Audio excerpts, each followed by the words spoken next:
L'histoire des théories sur le vide est marquée par des révolutions de pensée.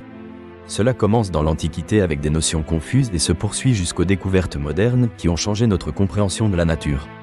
Le vide, cet espace vide, a longtemps été perçu comme une absence. Pourtant, il se révèle être une entité fondamentale et dynamique. Dans la philosophie pré-scientifique, le vide était redouté et rejeté. Aristote soutenait que la nature abhorre le vide et que l'espace doit être rempli de matière. Ce point de vue a prévalu durant des siècles, influençant les philosophes et les scientifiques. Au XVIIe siècle, durant la Révolution scientifique, cette perception commence à se fissurer. Galilée et Descartes remettent en question l'idée d'un univers entièrement plein. La théorie de Torricelli sur la pression atmosphérique marque une avancée majeure.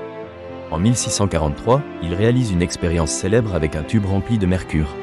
Ce tube renversé dans un plat laisse un espace vide en haut, prouvant que le vide peut exister.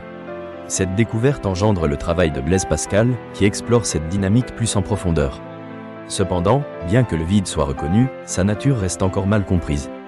Au XVIIIe siècle, des idées de matière éthérée émergent. La notion d'un éther, qui remplirait tout l'espace, vise à expliquer la transmission de la lumière et des forces, au-delà de la question du vide. Les scientifiques tentent de formuler une compréhension cohérente des interactions entre matière et vide. Denis Papin et Isaac Newton examinent des concepts de force à distance, ancrés dans la discussion sur la matière et le vide. La physique classique, avec ses lois déterministes, représente un tournant. Au XIXe siècle, les travaux de James Clerk Maxwell sur l'électromagnétisme font évoluer la vision du vide. Maxwell parle de champ et de force présentes même dans ce que l'on qualifie de vide. Le vide devient un champ actif qui influence les phénomènes. Une des découvertes les plus impressionnantes du XXe siècle est l'avènement de la mécanique quantique, qui modifie notre conception du vide. Cette branche de la physique révèle que le vide n'est pas un simple néant. Le vide quantique, tel qu'il est désormais compris, foisonne d'énergie. Les fluctuations quantiques génèrent des particules et des antiparticules qui apparaissent et disparaissent en un temps infinitésimal. Ces découvertes révolutionnent les fondements de la physique, rendant le vide riche en potentiel et fondamental pour la cosmologie. La théorie des cordes, à la fin du XXe siècle, étend cette dynamique. Elle propose que même le vide pourrait vibrer sur des dimensions supplémentaires. Le vide devient un acteur dans le drame cosmique de l'univers. La recherche sur le vide s'articule autour de concepts d'énergie du vide, de matière sombre et d'énergie noire. Le vide est au cœur des modèles cosmologiques modernes, notamment celui du Big Bang. Cette vision de l'univers en expansion repose sur une compréhension nuancée du vide, qui joue un rôle crucial. La compréhension actuelle suggère que le vide pourrait faire avancer l'univers dans une sorte d'accélération, influençant notre perception du destin cosmique.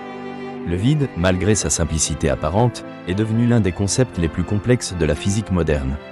Les découvertes, des fluctuations quantiques aux théories contemporaines sur l'énergie noire, révèlent un univers où le vide joue un rôle indispensable. Chaque avancée scientifique nous permet de poser des questions plus profondes et de repenser notre place dans cet univers où le vide n'est pas considéré comme un simple manque, mais comme une entité vivante et dynamique. L'histoire des théories autour du vide est une odyssée intellectuelle fascinante. Elle illustre l'évolution des idées humaines face à un concept initialement perçu comme néant. Chaque époque et chaque pionnier a apporté sa contribution.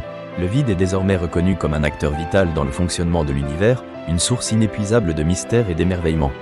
Ce concept, loin d'être une absence, nous interpelle à découvrir davantage et à appréhender la complexité infinie de ce qui nous entoure.